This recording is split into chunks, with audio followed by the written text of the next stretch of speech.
So for those of you who know me personally, or are just used to hearing me run my mouth on a somewhat regular basis, you know that one of my passions, besides Torah learning, is to read books on business and leadership. I read recently the book of Sir Richard Branson, the CEO of the Virgin Brands, and his book on leadership called The Virgin Way. And in his book, he shares many great ideas about the many companies that he's formed, the person he's become, and all around just how to be a good leader. But one message he imparts to us in his book is that being a good leader, or part of being a good leader, is also having fun. And one thing that he takes very seriously is that every year he tries to put on a stellar April Fool's Day gag. Now, these usually go pretty well. Sometimes they go a little awry. He once had to spend a night in jail because of one of his gags, but for the most part, it's all fun and good, and everyone has a good laugh. 1986, after he had the success of his very first brand, the Virgin record brand, he put out an article in a magazine called Music Week. The article was published on April 1st, and the article said how Virgin Atlantic was coming out with this new mini music box that would play every single song ever produced. Now in 1986, to put this message in Music Week magazine literally sent shockwaves throughout the music community. He was getting calls left and right from musicians, from producers. How could you do this? We have to sell records. You can't make one little box that plays every single song.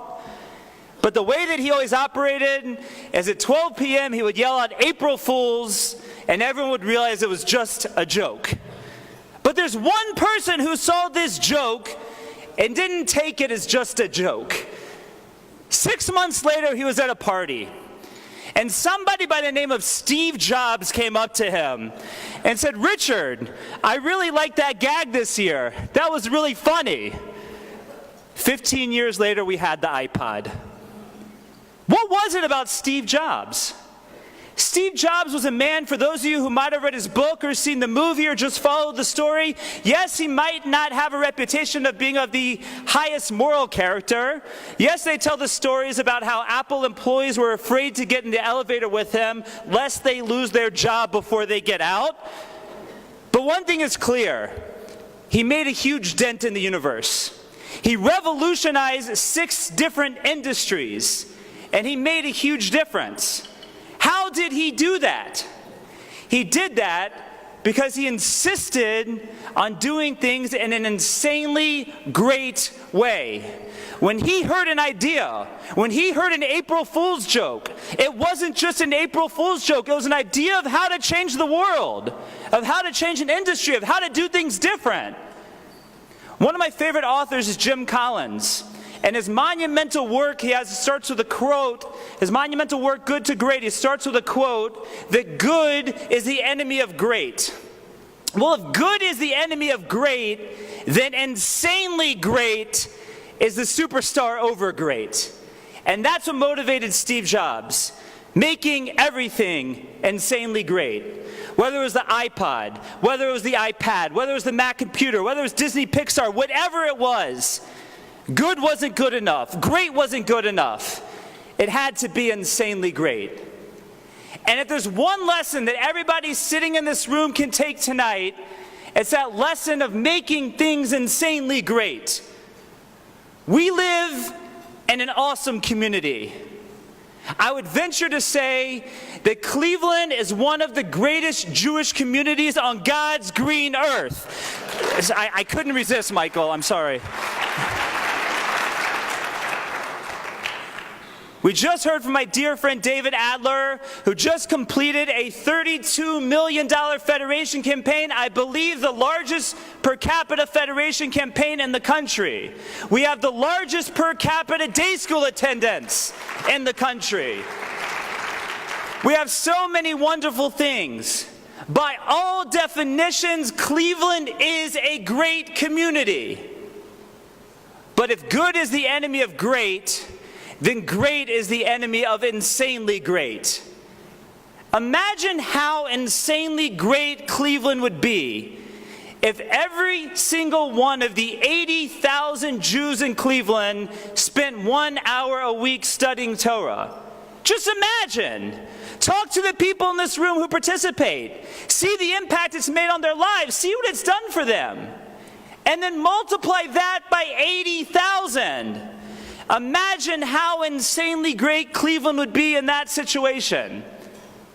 So I want to challenge you here tonight. 400 people filled this room, not only to hear Mr. Medved, who we're all looking forward to, but to celebrate Partners in Torah.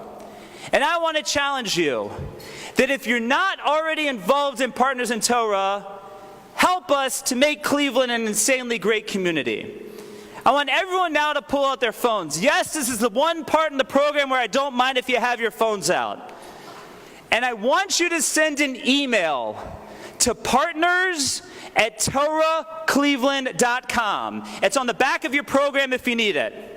Send an email. I want my phone to buzz 400 times right now. Send an email and say either, I'm already involved, or if you're not already involved, tell me how you're going to get involved in helping to make Cleveland an insanely great community. You have 3 options. Let's say you're a privileged person who's had a strong Torah education until this part in your life. You can be one of our mentors. We need you. Partners in Torah only works because we have amazing volunteers, many of you in this room who volunteer to be mentors. So if you have a strong Torah learning background, come be one of our mentors. And if you want to learn a little something, come be one of our mentees. Because by coming to learn a little something, yes, you benefit. Yes, you get a ton out of it. But you can't imagine how much you give to those mentors, and you can't imagine what it does to help making this community so insanely great. So we need you to be a mentor. We need you to be a mentee. And yes, this is also a fundraiser, so we need those donors as well. Because as much as I don't like to sleep at night, I don't know if I alone can get to all of the 80,000 Jews in Cleveland. If we're going to do it, the community has to grow. It has to expand. We have to add more staff. We have to make it happen. And we can only make it happen with the philanthropy of this community. So you have a choice. 4 choices. Either you're involved already, or you're going to become a mentor, or you're going to become a mentee, or you're going to become one of our donors. Because remember that if good is the enemy of great, then great is the enemy of insanely great. And I know that we all together can do our part to make Cleveland an insanely great community. I thank you so much all for coming tonight, and I hope you enjoy the rest of the evening. Thank you very much.